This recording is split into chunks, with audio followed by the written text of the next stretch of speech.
Boa noite a todos. Uma alegria muito grande estar de volta a essa casa, tendo a oportunidade de mais uma vez compartilhar o estudo, a reflexão em torno do Evangelho de Jesus, que nós temos a oportunidade de estudar e buscar aprender, esclarecido à luz da doutrina espírita. Essa doutrina maravilhosa que nos permite ver, interpretar os ensinamentos do Evangelho com tão mais clareza, com um entendimento muito mais profundo. À luz do Espiritismo, muitas daquelas lições do Evangelho que antes não nos faziam sentido, se aclaram para as nossas mentes e para os nossos corações. Antes da gente começar, o nosso tema, que é do capítulo 17º do Evangelho segundo o Espiritismo, Sede perfeitos, nesse trabalho de intercâmbio que nós fazemos pela USE e a URI, Regional Três Lagoas, a gente troca de expositores entre as casas, para que a gente possa, apreciar pontos de vista diferentes e enriquecer as nossas interpretações. Mas antes de iniciarmos no tema, eu sempre convido as pessoas que estão aqui compartilhando esse momento, para que a gente reflita o motivo de estarmos aqui, o motivo de buscarmos essa casa. Por que a gente está vindo aqui em busca do estudo do Evangelho, em busca do conhecimento espírita? O que nos traz aqui hoje? É necessário que aquilo que a gente encontre aqui, as lições, os ensinamentos que a gente encontre aqui hoje, se façam objeto de reflexão. É necessário que a gente, cada um de nós, pense sobre, que busquemos onde esse ensinamento se encaixa nas nossas vidas. É necessária a reflexão, é necessário que encontremos tempo para a reflexão em torno do Evangelho. É necessário que as lições daqui hoje não sirvam somente para o teu filho, não sirvam somente para o teu chefe, para a tua esposa, para o teu vizinho. Porque se isso ocorrer, se a gente sair daqui, olha, aquele assunto que foi falado lá hoje no centro serve certinho para aquele meu parente. Não teremos cumprido o nosso objetivo aqui. É necessário que cada um de nós, depois, após o estudo ou durante ele, possamos chamar a nós mesmos, no espelho da consciência, e dizermos: bonitão, bonitona, como é que você está a respeito desse assunto de hoje? Já aprendeu? Está conseguindo praticar? Não está conseguindo? Está muito difícil? É necessário que a gente faça essa conversa conosco mesmo. E se nos nossos dias de tanta tecnologia, está cada dia mais difícil ter tempo para essa reflexão. Dias atrás, eu olhando lá na internet, porque a gente também olha, eu vi que o WhatsApp agora tem a possibilidade de mandar mensagem para a gente mesmo. Então, se não tiver sobrando tempo ali, vamos utilizar pelo menos essa ferramenta aí para alimentar as nossas reflexões. Experimenta mandar uma mensagem para você mesmo sobre a lição de hoje aqui do Evangelho. E o que é mais legal, eu descobri que dá para formar um grupo com você mesmo. Tá? Você forma um grupo com você, e aí, o dia que você estiver naqueles momentos assim, bravo com as pessoas, né? Nervoso com alguém que pisou no teu calo, publica lá no grupo, porque já pensou, né? A gente poder escrever lá aquelas coisas que a gente não pode escrever no grupo da família nem da empresa, né? Às vezes você está muito bravo com o chefe e não pode escrever lá no grupo da empresa, porque senão dá problema, né? Escreve lá.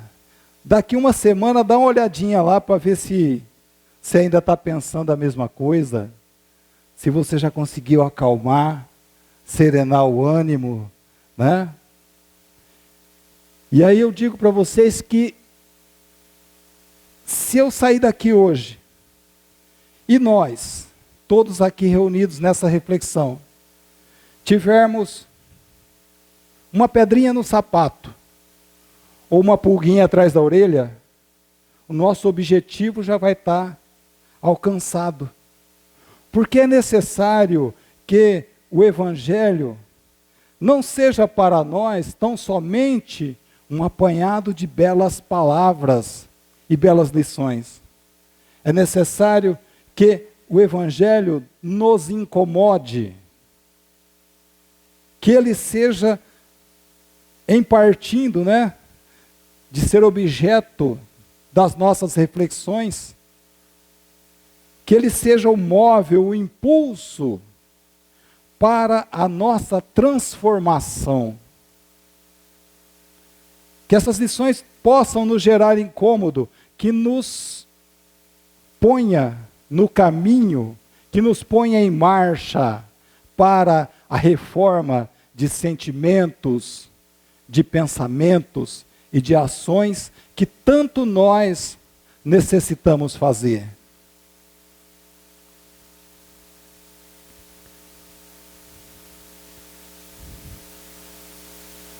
É sobre esse trecho de Mateus, capítulo 5, que a gente vai conversar hoje. Sede perfeitos como perfeito é o vosso Pai Celestial. Assim o disse Jesus. E aí, se fosse nos nossos dias, para alguns de nós, que ele houvesse dito, se bem que ele falou para todos nós, né? Até hoje nós ouvimos as suas palavras. Mas se fosse para alguns de nós hoje, a gente iria dizer: ah, Jesus, que é isso? Eu só não sou mais perfeito porque eu sou muito modesto. Porque se eu não fosse tão modesto, eu era mais perfeito ainda, né?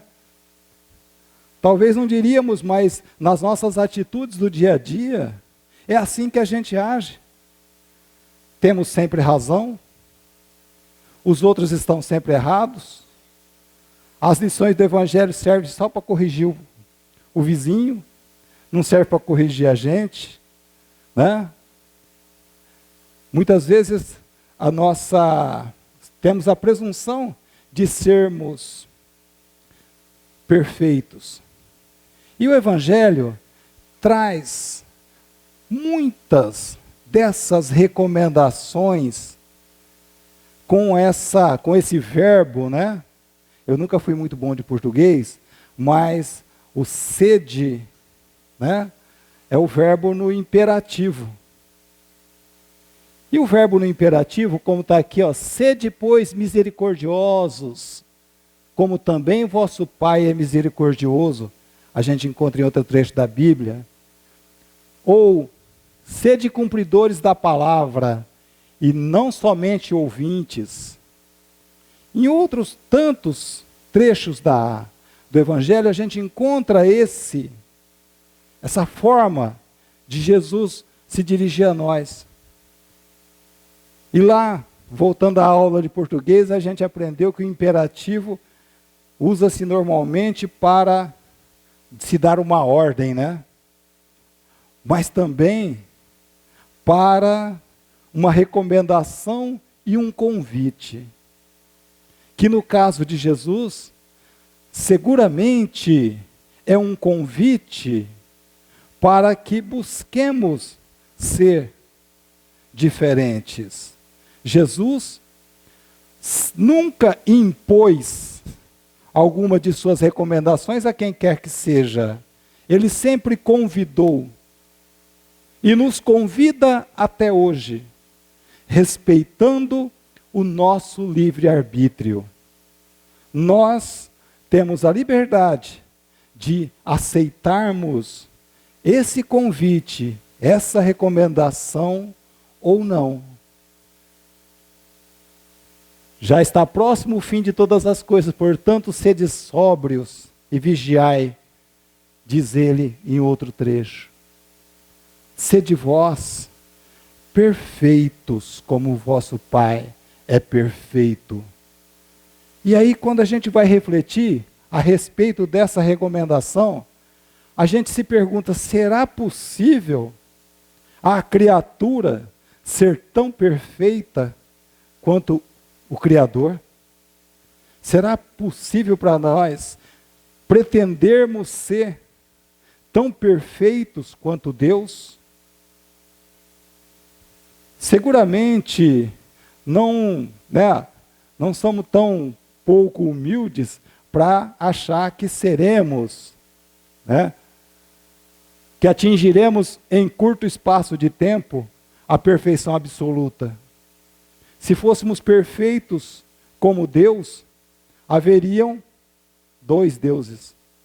E isso não é possível, pois Deus é único. Não é de sermos desde já tão perfeitos quanto Deus. E aí, Kardec, no Livro dos Espíritos, nos ajuda a compreender essa recomendação. Lá na pergunta 10 do Livro dos Espíritos, Kardec pergunta aos Espíritos, pode o homem compreender a natureza íntima de Deus? Porque se nós pretendemos ser, nós precisamos pelo menos entender o que nós pretendemos ser. Pode o homem compreender a natureza íntima de Deus? Não. Ainda nos falta sentido. Nós ainda enxergamos as coisas muito superficialmente. Ainda enxergamos as coisas muito turvamente, dada as barreiras que nos impõe a matéria. Na pergunta 11ª, será dado ao homem um dia compreender o mistério da divindade?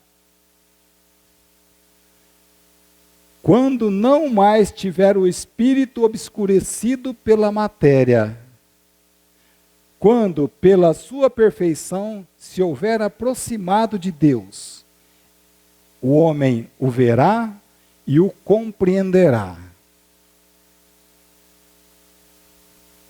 Um pouco difícil de entender. E aí, tem o homem que, desde os primórdios, traz em si uma noção intuitiva da existência de Deus, que já enxergou Deus em tantas coisas, principalmente naquilo que lhe foge à compreensão. No misterioso, o homem enxergou Deus desde o tempo da caverna. Já enxergou Deus no fogo, quando ele não sabia entender. Já enxergou Deus nos trovões, nas tempestades. Depois enxergou Deus nos ídolos, a quem eles rendiam sacrifício e aos quais eles atribuíam os fenômenos desconhecidos da natureza, a seca, as catástrofes naturais, os vulcões. Em todas as culturas, viram Deus em ídolos, onde buscavam explicar o que não lhes era possível ainda compreender. Enxergaram Deus nos mistérios da guerra, e mesmo depois de receberem as primeiras lições de um Deus único e justo, ainda por vezes buscaram Deus em ídolos, como o bezerro de ouro, né? Que a gente encontra lá no Velho Testamento. O homem busca Deus e, através de Moisés, ele começa a ter a primeira noção de um Deus justo. Muitas vezes, quando a gente vê o Velho Testamento, nós achamos assim, nossa, como que podia, né? Um Deus que ensinava olho por olho, dente por dente. Como que podia, né? Ser aceita uma noção dessa de Deus? Mas nos coloquemos no lugar daquelas pessoas há quase 1000 anos antes de Cristo, de corações rudes, pessoas, se nós ainda temos tanta dificuldade de entender as lições do Evangelho, que dirá essas pessoas lá há 3.000 anos atrás. E Moisés traz a ideia do Deus único, em contrapartida à multidão de deuses que eram cultuados, mas principalmente a noção da justiça, da proporção entre o delito e o castigo. Quando ele fala olho por olho, dente por dente, ele nos traz a primeira noção do que seria causa e consequência. O erro e o resgate do erro. E vem Jesus nos falar de um Deus que, além de justo, é todo amor e bondade, que nos concede sempre o perdão, que nos concede a dádiva do tempo, para que possamos resgatar os nossos erros e fazer a nossa transformação, que nos ensina o perdão das ofensas, a benevolência e a fraternidade. E olha que mesmo depois dessas lições maravilhosas trazidas pelo Cristo, em determinada época da humanidade, o homem quis atribuir ao acaso as coisas que se lhe aconteciam. Era assim que se encontrava a humanidade lá no Renascimento científico, quando alguns cientistas deslumbrados com as descobertas da ciência, com as possibilidades de ampliação do conhecimento humano pelo método científico, afirmavam: Deus está morto. Nós podemos explicar tudo. E é nesse cenário que vem, depois de uma Inquisição, de um período da Idade Média, né? De um período da Inquisição, onde tanto foi deturpada a mensagem do Cristo.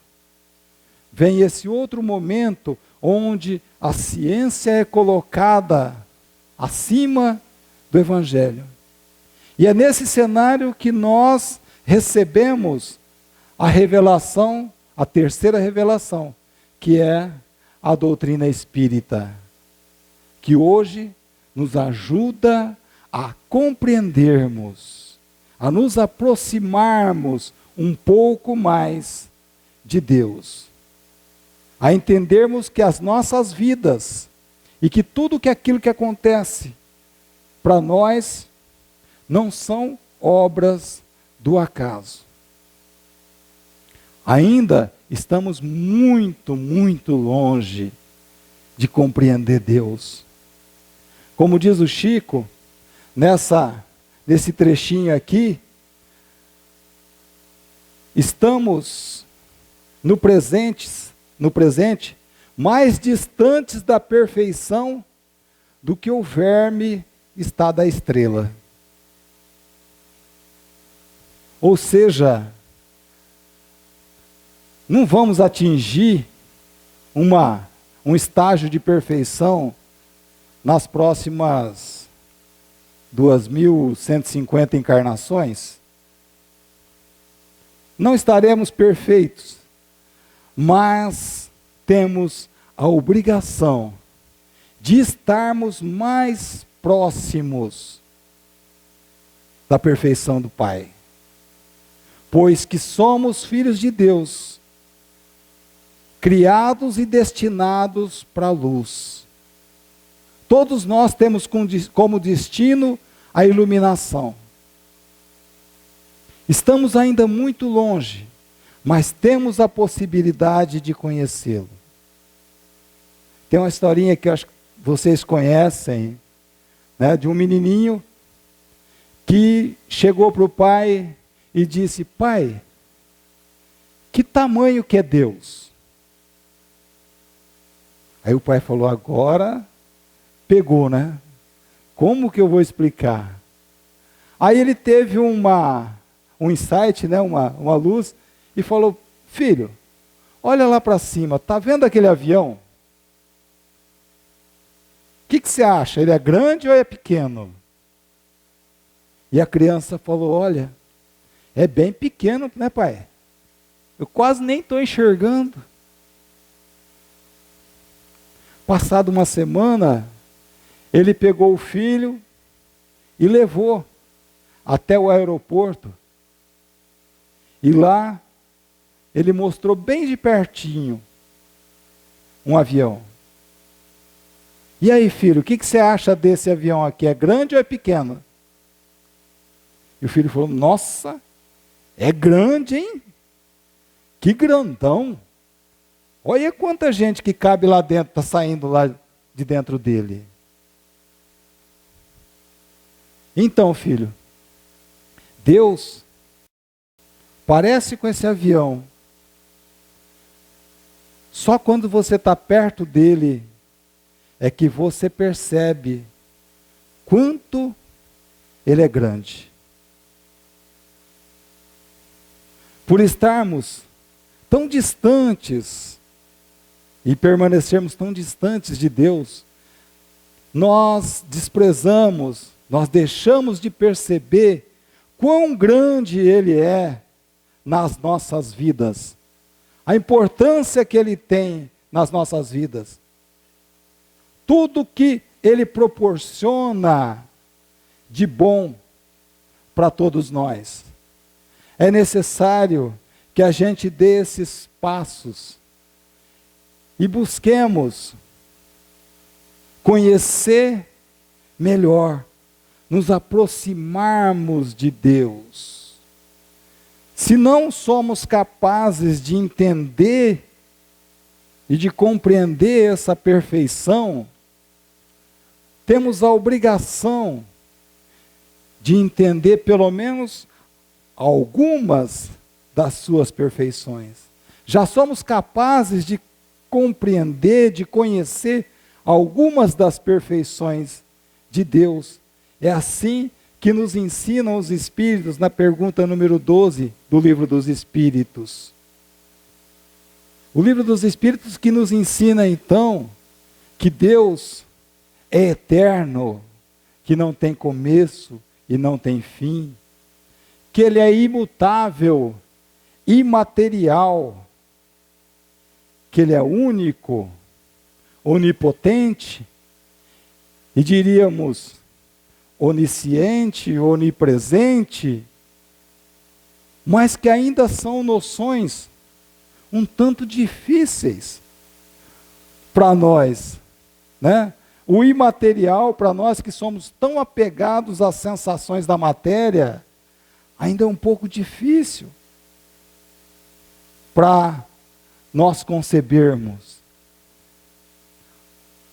E aí, nesse estágio que a gente se encontra, talvez o atributo mais importante para que nós busquemos neste momento é entender que Deus é soberanamente justo e bom.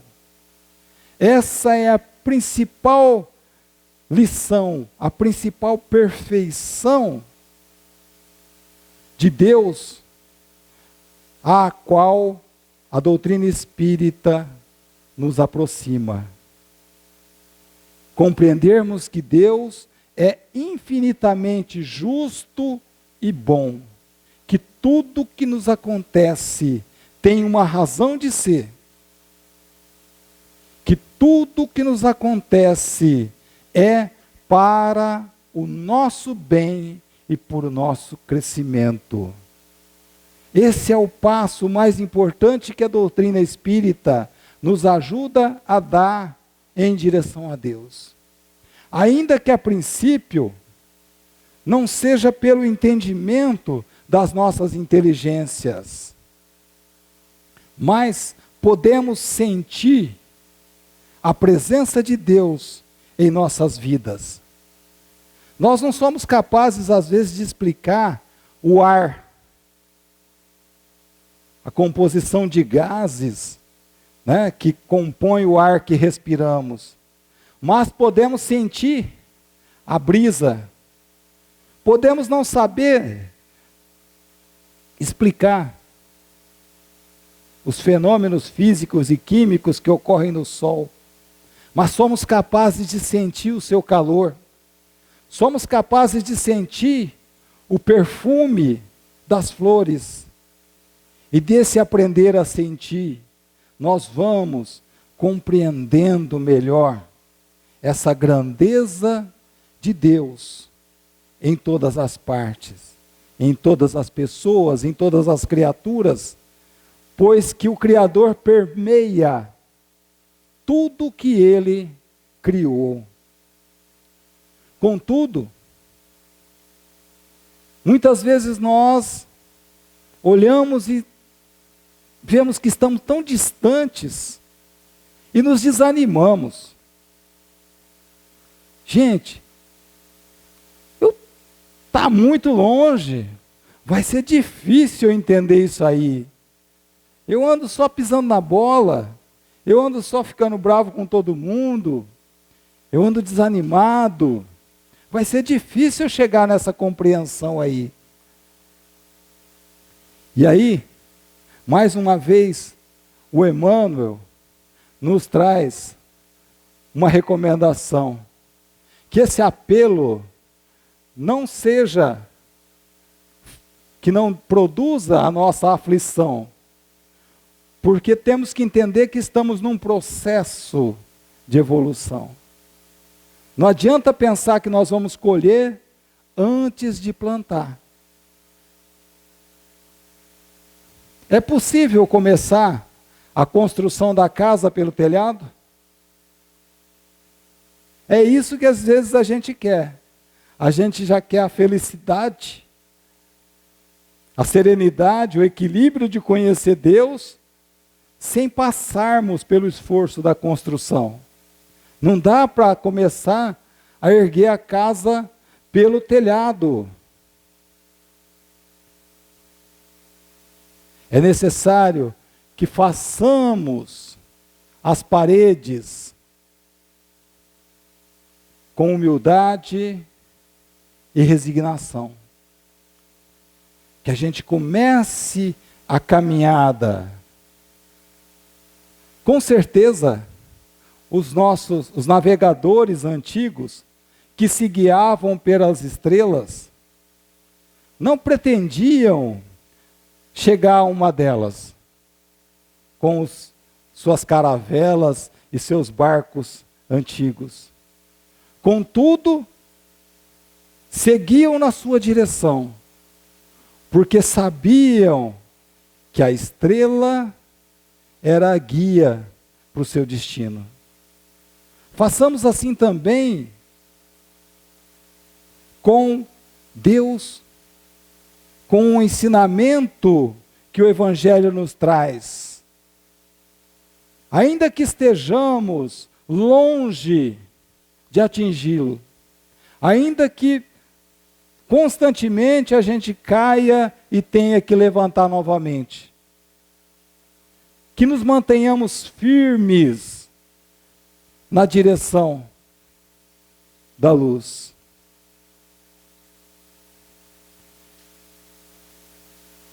E aí, necessário também que a gente veja o contexto que Jesus nos deu a recomendação: sede perfeitos.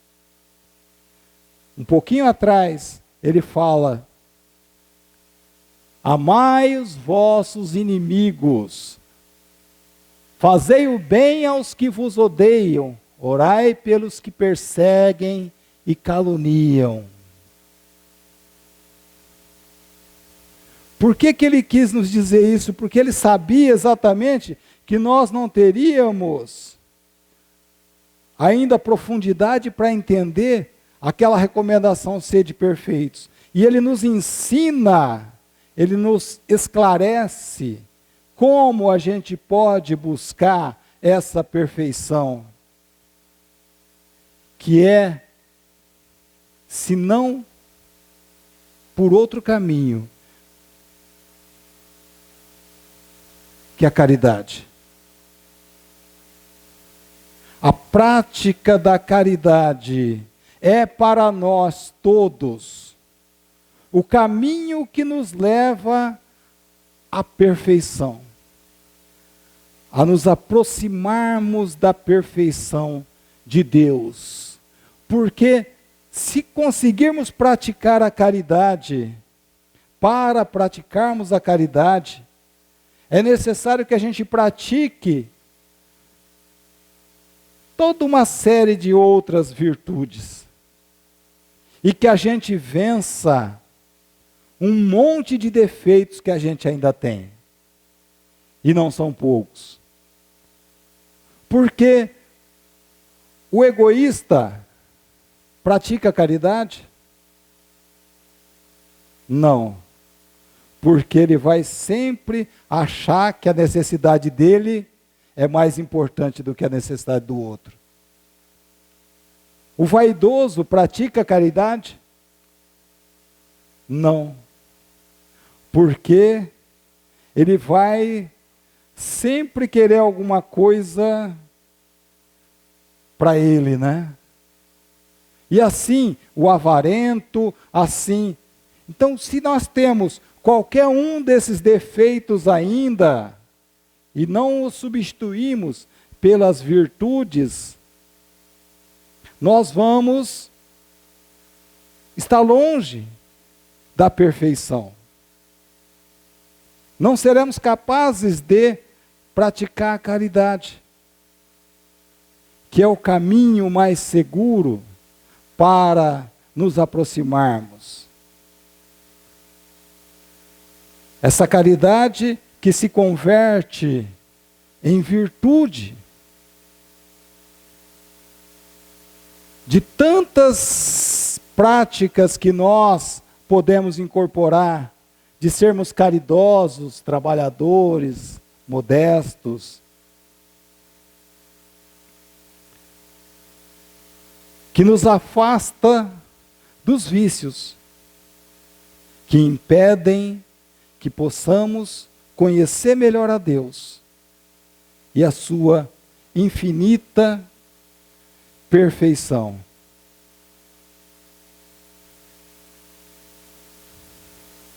Que essa caridade vai além da prática do bem de forma superficial. Amar, às vezes nós vamos falar assim: olha, você deve amar né? E eu vou responder: não, mas eu já amo os meus filhos, eu amo a minha esposa, eu amo aquelas pessoas que compartilham comigo o meu clube, né, o meu círculo de amizade. E Jesus vai te dizer: não, a caridade é mais que isso. É amar aquele que nós temos como adversário ou inimigo. Ah, mas eu amo o pessoal que torce para o mesmo time que eu amo o pessoal que pensa que é do mesmo partido político que eu, né? Que é da minha religião. É mais. Se quisermos nos aproximar da perfeição, é necessário que façamos mais. É necessário que tomemos impulso para vencer barreiras. Barreiras que nós mesmos muitas vezes nos impomos. Dos nossos preconceitos, das nossas vaidades. De acharmos que não podemos dar um passo em direção ao próximo. Porque, o que vão dizer, né? Me ver andando com essa pessoa aí.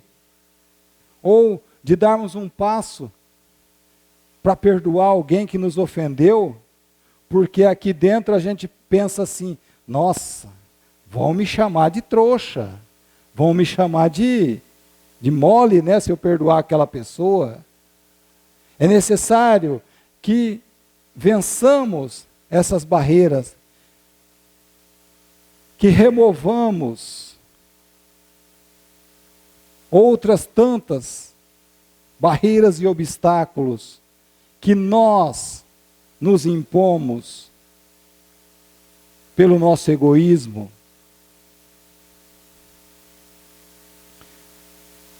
E como disse Jesus, que ainda que não sejamos bem recebidos, que a gente possa persistir no bem e na prática da caridade. Fazer o bem, fazer a caridade esperando reconhecimento e recompensa é um passinho muito pequeno para quem pretende se aproximar da perfeição que é Deus, nosso Pai.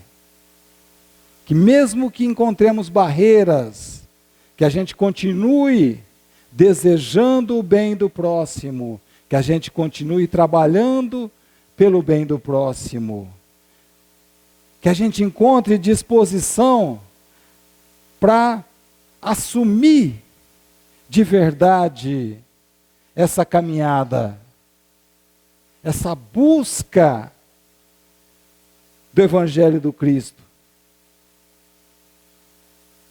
Que a gente se atire aos braços do nosso Senhor e Mestre maior, com a confiança que essa criança busca o colo do Pai. Na certeza que se nós praticarmos os ensinamentos, conquistaremos uma condição mais feliz, porque conheceremos a perfeição de Deus. Que ainda que o tempo fique escuro e sombrio, que nós possamos seguir o caminho da luz, que nós possamos persistir na prática da lei e da justiça, do amor e da caridade. Que a prática da caridade entre em nossas vidas de forma que ela possa se transformar num dever. O dever compreendido e esclarecido no Evangelho segundo o Espiritismo, que não é o compromisso de praticar a caridade pelo interesse. Eu vou praticar porque alguém vai falar, nossa, como ele é bonzinho. Vou praticar a caridade porque a pessoa depois lá na frente vai agradecer. Vou praticar a caridade porque lá na frente a pessoa vai votar em mim. Não. A prática da caridade pelo dever, pelo compromisso conosco mesmos. Praticar a caridade porque nós entendemos que é nossa obrigação, que é nosso compromisso com Deus e conosco mesmos. E assim, se nós conseguirmos incorporar a caridade em todos os nossos atos, em todos os nossos pensamentos, em todos os nossos sentimentos, nós poderemos, desde já, darmos passos em direção à perfeição, fazendo desde agora